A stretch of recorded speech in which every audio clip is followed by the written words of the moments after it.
So I talked before about preservation and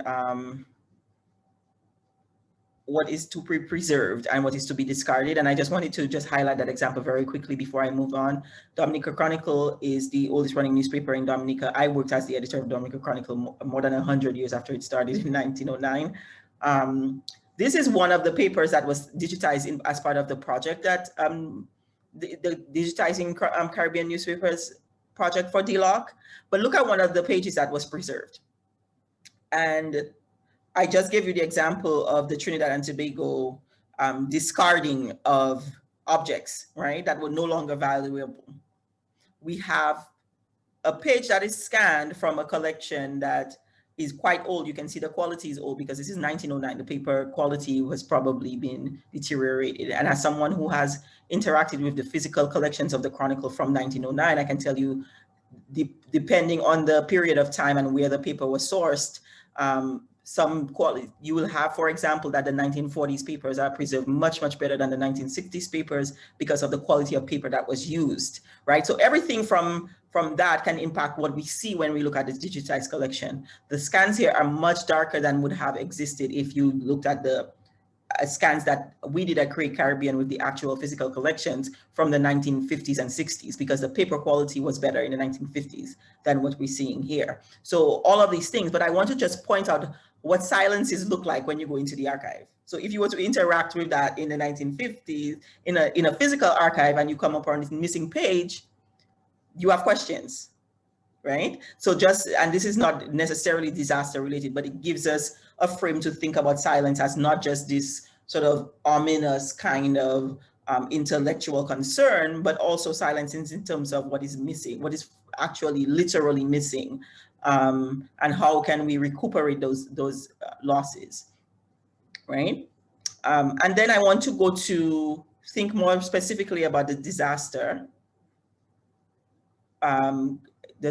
theme that we're on, and look at the page 1 of the Star newspaper from Dominica. This is the only publication. This paper is published in Friday, September 28th, 1979. In 1979, a Category 4 hurricane hit Dominica on August 29th, 1979, Hurricane David, and was probably one of the most deadly. It was the most catastrophic hurricane in Dominica before Hurricane Maria, right? Everyone who's lived through that, including my parents, recall it as being really severe and causing extensive damage. People were not in school for, I think my parents said they stayed out of school for maybe at least a month following the disaster. And I just want to kind of go through the newspaper a little bit to see what we see in the story that is told. Now, you can see who owns the newspaper at the top, editor Phyllis Alfrey. Last week, I spoke about her and her life a bit and talked about the way, as a white Caribbean person, the kind of trouble she encountered as a woman doing this work and being an editor. She had 2 newspapers that she and her husband owned, and she was sort of a career journalist and politician. And this is the only paper they published in September, because this is a weekly newspaper, but she notes somewhere in the paper that, as we told our regular subscribers in our newsletter, the Petrified Island, I don't have a copy of the Petrified Island, but they sent out a newsletter to their subscribers telling them that the country was petrified. So look at the language that's being used after Hurricane David. We have also suffered and have no Rose or Star office. It is now a sleeping place for the landlord's homeless relatives, right? So this is the sort of a very slight glimpse into understanding or humanizing the story compared to what we would have seen recorded in X number of people dead, this so much property damage done, and which she goes through in other places, right? So this whole first page is about documenting. It's the first issue that they've submitted since the hurricane, and kind of goes in step by step. But it gives us this little moment where she said, we cannot use our office because the landlord needs it to house his relatives, right? And that tells us about displacement that happened during that time. And it's a thread as a researcher one would follow to find out, where was the Star office located? who was the landlord of that office, where were the relatives from that needed to be displaced. And so we have questions that can be generated in ethical ways to kind of create a story around how much displacement occurred as a result of Hurricane David, right? So she goes on in this section and talks about state of agriculture. As you see, the things that Matt said, you will necessarily find, you know, the state of agriculture, which is the prime, at this time, the primary driver of the economy. 26 out of 58 primary schools have been destroyed. That is a significant number of schools that have been lost, and students, like I mentioned, were out of school for a long time. But there's other news happening, other things. They're saying some people have left, were sent for by families abroad. And so we talk about migration and how that migration happened. After Hurricane David, a number of Dominicans left Dominica to go to places like Antigua, Montserrat, St. Martin.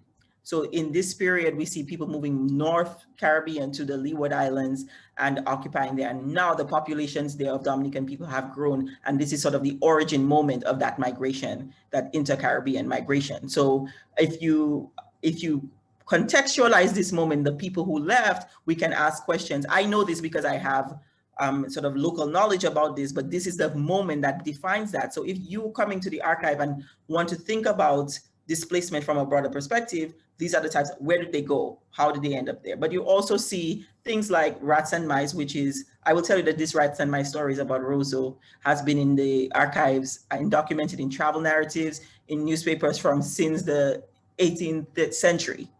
People have been talking about Roseau having a problem with keep staying clean, our capital city.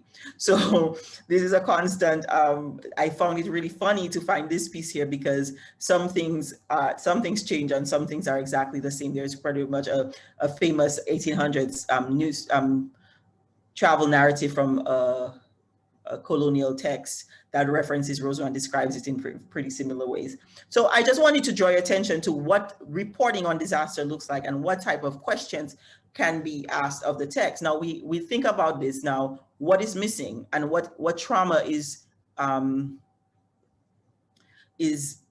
here that we can think about if we're thinking about traumas, right? I've come back to the language that she's using. Phyllis Randolph is also a poet. She's also an author and has written fiction. So her language use is really, really deliberate. She talks about the disaster as an attack, right? And when we think about the idea of attack, we usually think about more man-made or oppositional forces in thinking about attack. And to use that language about attack is quite deliberate on her part, I think, and also kind of indicates the strength of that trauma, right? The impact of it. And also, like I said before, pointing out to this language of the petrified here. So I just wanted to use that as an example to return our conversations, because this is the type of preservation that allows us to go back and put this in conversation with other newspapers. Now, we don't have the 1979 Chronicle digitized online. I know the Dominica archives were working on it, but I don't think they have it available for the public yet. So it would have been interesting to put this one in conversation with the other newspapers that were being published at the time to see stories, and then to put that against sort of radio recordings, things like that would have been in the archive. But I just wanted to draw your attention to this example. Now, there was no way I would have this paper. Let's look at something else. Library Research Institute for the Study of Man, 162 East 79th Street, New York, New York. This is where this paper came from, right? It was mailed to somebody with a Dominica stamp to someone who lived in the US, and that person preserved it and donated it to the research RISM in New York, right? And then RISM contributed that newspaper for digitization in the DLOC collection. You see how many places this paper has been from Dominica, right? This is what we're talking about when we're thinking about gatekeeping that I think are really important questions about ethics. What if the DLOC didn't exist in the way it did, right? How would we, chances are things that would be digitized would be through institutional collections, right? Institutional collections come with what? A paywall, generally. And we don't have time today for us to spend talking about things like Elsevier and all of the other institutional barriers when universities own collections, or institutes own collections, or museums own collections that allow only people with certain kinds of authentication to access them. But DLOC as an open source allows people to be able to access this in a way that is now democratizing who gets to use this information. My students, who are now generally between the ages of 17 to 20, when they interact with this at Cray Caribbean, are interacting with us a way that they would not even have been exposed to if they didn't choose if they went to university and chose a career that didn't have anything to do with this history. And a lot of my students are not history majors or English majors, or they're science majors and engineering and in a range of disciplines. And this history is valuable to them as well. So I think as much as we're talking about ethics, we want to also talk about the possibilities that come from bringing these things into a digitized format. And I will kind of wrap up our conversation. I will certainly pass on because there's so much rich conversation that can come from this, but I want to leave a little time for questions. To think about considering the ways that digitization can reinforce those structures of harm, even as it attempts to reduce it, because we do have to concede that for the people who are represented in the Caribbean newspaper collections, we make assumptions about digital access because, again, it is so unmediated and is so far reaching that we assume that everyone has the same kind of access. But I think questions to consider in terms of those ethics are, how are people interacting with that information? Is this mobile friendly? Dominica, for example, has 132% mobile penetration, but only 45% broadband penetration. So is this something that we can think about when we're thinking about how are we getting these kinds of histories into the hands of people? Or even when we produce our own work, everything at Cray Caribbean is produced for students, by students, is open source, open access, and mobile friendly. And this is intentional, right? Because we want to be able to, even the public library in Dominica point students at home to this content that we create so they can use it for their primary school research or secondary school research. And it's a really important part of continuing that cycle of making participatory research or community research. I think of Apadurai here talking about the capacity for research and as a research as a human right for every stage of society, right? And that is one of the ethical impulses of the work that I do. And I think that digital collections have made possible for someone like me to do, because I would never have been able to afford to do this kind of work without DLOC as a resource. And like, that's just true. Right? So as much as we are talking about making sure we check ourselves in terms of what we do, I do want to celebrate for a moment that it does allow those of us who are interested in bridging those ethical gaps in doing that. And then I want to lastly think about the form that our work takes when we produce it. Right? So I've talked about my digital collections and digital humanities collections as an example, but I think about other forms like what Saidia Hartman has done with Wayward Life's beautiful experiments, going back to math and physical publications of monographs, where there are silences in the research, in the archives. How do we fill in those silences and still honor the stories? Right? So if you have not read Saidia Hartman's Wayward Life's beautiful experiments, I highly recommend it. I have already read it 3 times. Because I think it does such a great job with speculation and speculative writing as a way to experiment with honoring those silences without forcing survivors or to relive traumas. And so she does it with different, the time period that she's looking at is very, very 19th century. And so she's sort of accounting for gaps in what she finds about African-American women in the archive. But I think it's also possible to use this formation in different ways. And I think about Miriam Chance's work in autonomies, and as well as Edwidge Danticat's nonfiction writing as well, and even her fiction writing in her last short story collection, are some forms that I believe do a very good job of accounting for silences while really considering the question of reducing harm, right? And I think the genre itself of how we produce what we write needs to shift, right? Not just in terms of monographs. And I think Saidiya Hartman has really set that tone really high since Lose Your Mother, of giving scholars and young emerging scholars a new model for how to write history, of how to write. I didn't know that was possible. I was really obsessed when I was in graduate school with Adam Hochschild's, what's it? Just went out my head like that, King Leopold's Ghost, until I read something like Saidiya Hartman's Lose Your Mother, and I understood the difference in terms of relationship to the story, right? And how that frames narrative history and how stories are told. So I think we need to question our ethics, not just from the beginning of production, not just from our interaction, but also in what we actually produce, in what genres they take, what forms we use, what we incorporate, and how we choose to write those stories. And so I will just end there and leave room. I see a lot of conversation happening, people bringing up Glissant, which is also quite relevant to our conversation, and this idea of opacity. Not everything, this came up before in both our sessions, not everything requires your participation. Not every piece of history requires their opacity is a really important part of our history, and acknowledging that opacity in what we write is our responsibility as much as it is in revealing what we find. So I just wanted to highlight that comment that is in the chat. Does anyone have questions? I know we're coming out of time. Sure, Tanya, I will capture. I just put a note in the slides, but I will list the actual names and texts in there. I just put the author's last names in my slides, but I will expand on them and have them ready. Maybe I can just type them in the chat as well.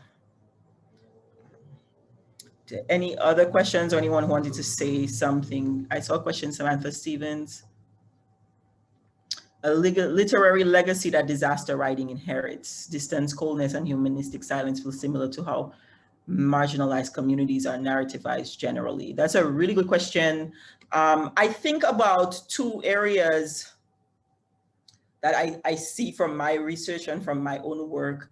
I'm a literary historian by training. My book Imprinted is about literary history and the history of reading. So I think a lot about the origin of things and genealogies.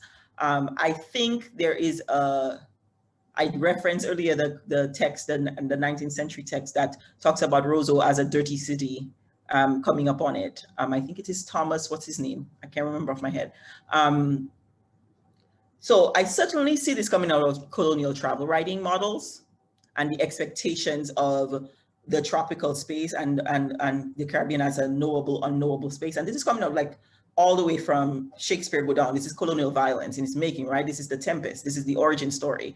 So if you think about disaster writing as originating in the Tempest as a narrative of exile, right? And excommunication, and you go to Defoe and you go to all of those things that sort of frame the Caribbean as a place of storm, as a place of being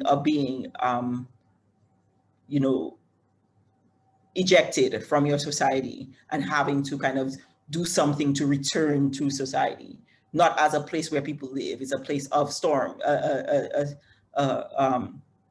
constant turbulence, right? So if you think, I certainly think that implicitly that there is a valence of that taking place in the archive when we interact with text, and you can see how that transforms over time. I'm sure Matt can speak to that for Haiti, because a lot of, I mean, every document that is created about Haiti is by external records, right? Sources external to Haiti who are writing about Haiti are thinking about Haiti as always already in debt, always already broken because of its decision to, because of its revolution, right? It's already embedded. The revolution is the source of the break, and there's no, you can see how that origin story has perpetuated in the ways that it's covered. Matt? Yeah, I think it's, I'm glad you've brought us back to this narrative, constant narrative of Haiti or the Caribbean as a whole as a place of disaster. And when you were speaking earlier about, how do we, tell stories that reduce the harm, as we're researching these histories or presence of disaster, it's so easy to fall into just replicating and extending that narrative. Oh, another disaster, right? We didn't know about this one during the occupation. It's just another disaster. And it's so easy to fall into that trap. And I think it's why it's important to really be historicizing where these ideas of disaster and the Caribbean as a disastrous place come from, because sure, hurricanes have always been there since before before any memory of it, right? But there's the idea of this place as disastrous has been formed over time in very particular ways. And I think that's sort of, I think historicizing that is one of those ways that we can talk about this and minimize the harm, through that process. Yes, I agree. And I also think about, like, just to wrap up that point, how if you look at the records of those, I'm a late 19th century to 20th to sort of contemporary scholar, but I think about even going to early Caribbean and early American texts and thinking about how slave rebellion, slave revolt is framed as a disaster for colonial forces, right? Like they report on it as if a storm happened to them and their lives will never recover. And then when there are reports of natural disasters in the archive that date back to the 18th century and so on, there are records of those things happening. There is every documentation of human life for Afro and indigenous people of the region are documented in property, right? So number of slaves lost, this amount of insurance collected is, all the way back to Zong, right? So we have this idea that when natural disasters happen to Caribbean people, Afro and indigenous people, just as a broad framing, they were considered property. They were not people to be counted for. All the violence, all the reparation and the recuperation was for colonial settlers and colonial forces wherever they might be, right? So plantation owners were the victims, right, of both disasters when they actually caused harm to the bodies that were working on the plantations, as well as when slave rebellions and slave revolts happened, they saw this as sort of this great force that is happening to them, right? And that they are the victims of this circumstance. So there is a moment here for us to think differently about, also in my most recent projects, we are thinking about this relationship between colonial encounter, plantation slavery, maroon life, and the ecology and the current moment of thinking about our Caribbean future through this lens. And it's really, I think a constant engagement with them as a network really helps us to do good ethical work in this particular area. Yeah. I see we are a little past our scheduled time. I think we've had a really good discussion. There's some good comments in the chat. I've tried to capture as much of it as possible. So I would like to take this opportunity to thank all of you for coming. Those of you who have been here for 3 weeks with me, it's been a good time. I have enjoyed this series, and there will be at least 3 more sessions, right, in the series coming up. So please stay tuned for announcements of the topics and the dates. And I would like to thank Perry and Matt, 1, for inviting me to do these, and 2, for just being here every session to take us along. So yes, thanks everyone.